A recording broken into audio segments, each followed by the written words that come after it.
Okay, so our sessions are divided according to the 5 phases of the metamorphosis.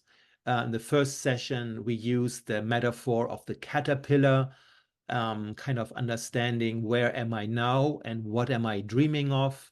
Session number 2 was dedicated to the chrysalis. What inner work do I have to do first?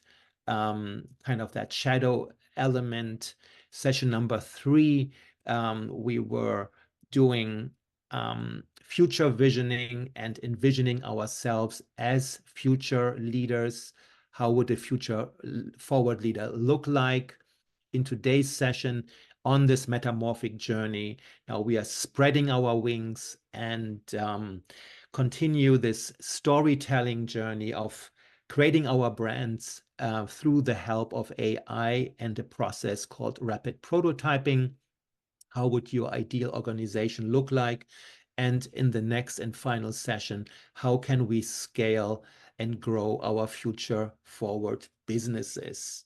I like to work with natural design principles, and we are literally looking at a metamorphic shift from where we are in our current society, in our current selves, and imagining a radically different and new way of doing business, just as different as a caterpillar is from a butterfly.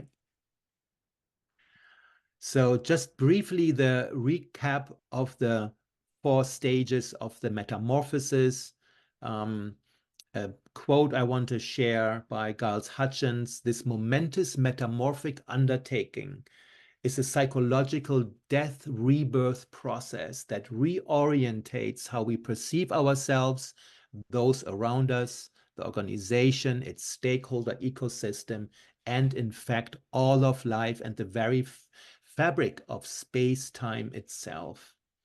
And at the core of this metamorphic shift is a shift in consciousness, of moving from an old story of separation, scarcity, and competition to a new state of future forward consciousness that is based on collaboration and support. And connection, really understanding that we are deeply interconnected with each other and the planet.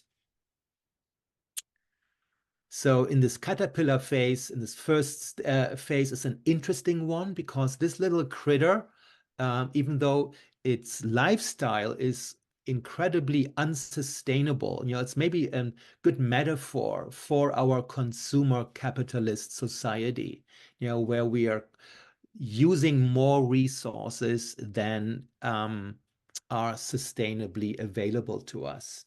And the caterpillar combines 2 elements. It's the body of the caterpillar, this ravenous consumer, and in its skin, it already holds the imaginal cells of the emerging butterfly.